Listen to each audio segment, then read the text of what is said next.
Tell someone life sucks and they immediately become in repair mode and try to fix you or try to fix themselves and say, no, life doesn't suck. How can you say that? That's so negative.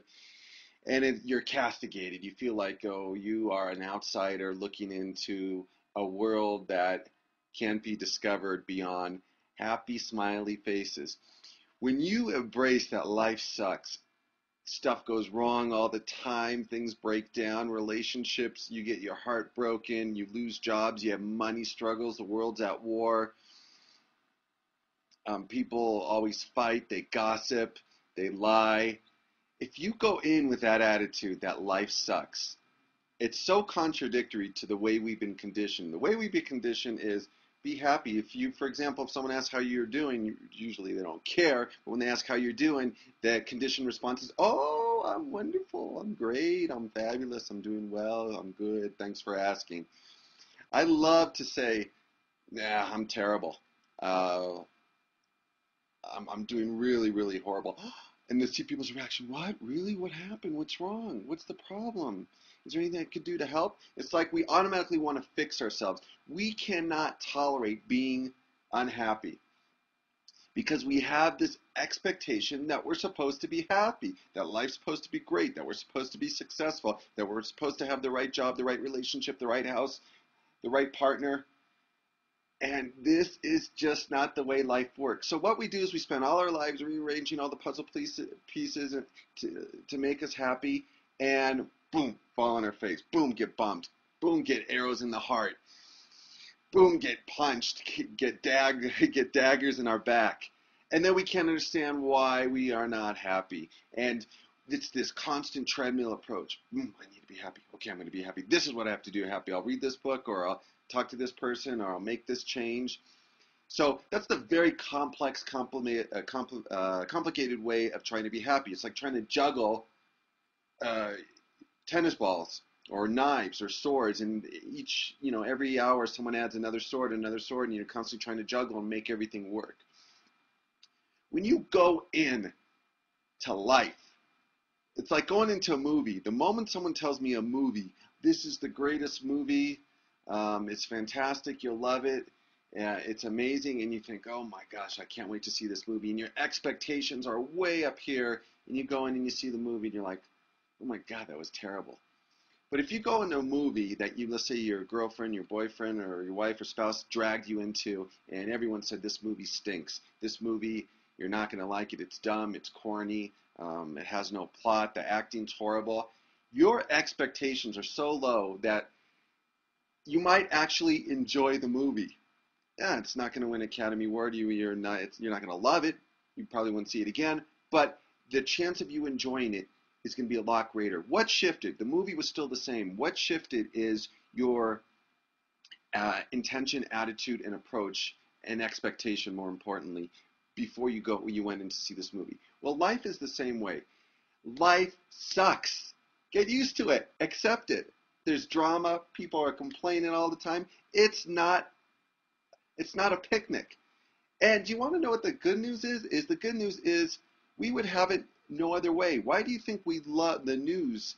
We love negative news. That's why they're always showing violence and murders and war on TV. Because believe me, if good news, reported good news, uplifting stories, positive things, people getting along, people helping out and volunteering for each other. If that got ratings and made money, it would be on TV all the time. But we love challenge, struggle, when things go wrong. We don't like when things always go our way. In The Matrix, they had a great scene when they talked about how they originally did the computer programming when they had all the people plugged into the Matrix.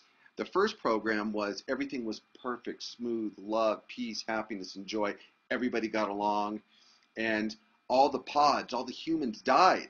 There's something deep within us that needs that turmoil, the struggle, the challenge. It like refines us and helps us grow. But yet, at the same, on one hand, we need that. On the other hand, we resist it. And it's not the problems that cause us to suffer, the challenges. Those can be blessings in disguise. What causes us to suffer is our resistance to it. I shouldn't feel like that. We're like little kids all grown up in adult bodies, spoiled little brats. I can't believe that person said this to me. I can't believe I didn't get the job. Oh my God, what's going to happen? This person doesn't like me. Things aren't going my way. And we're constantly in that friction mode, friction. And we blame the problems. We blame life instead of looking in the mirror and saying, what is my approach? What is my approach? What is my expectation? Am I expecting these things to work out? Because if you are, you're a fool. You're fooling yourself, and you're creating your own suffering. So when you say, okay, life sucks, get over it. And then you can move on. And then you go in, it's like going into a movie with low expectations. You don't have these expectations upon other people. You don't have these high perfectionist expectations upon yourself.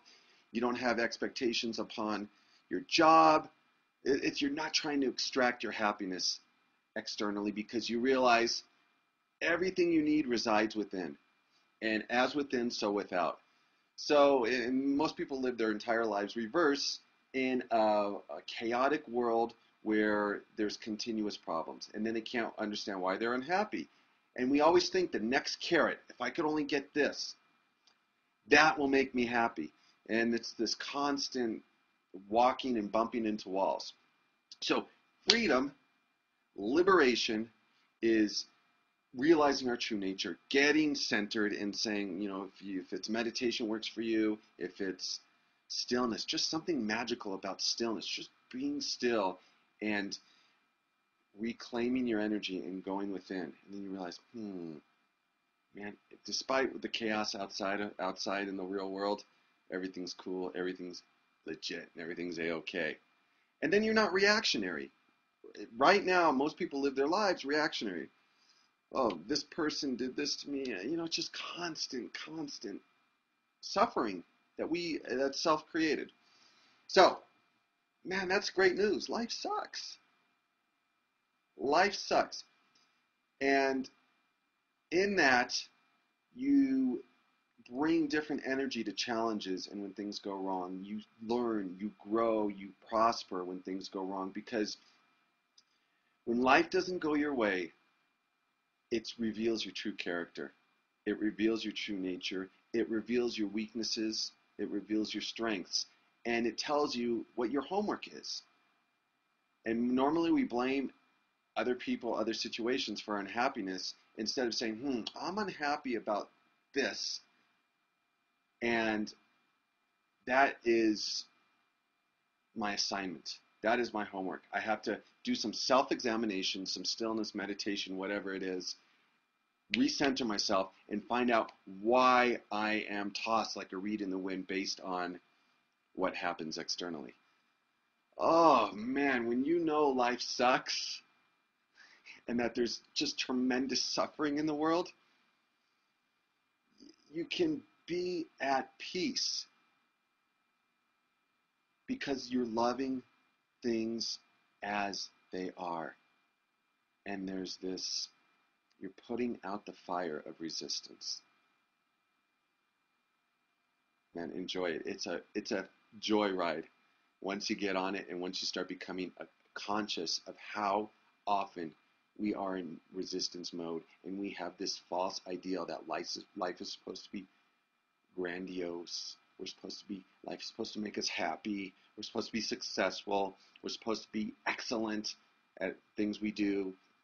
We're supposed to have people like us, have money in the bank. Once you say, oh man, no, all that's just all we've been conditioned. We've been conditioned to believe all that, so we keep on chasing the illusion, the imaginary carrot that doesn't go with us when we die, and is so temporary. And let's return to what is real, what is important, and that's just going inward, finding your true nature, connecting to your intuition, your inner compass, and then having the courage to live accordingly.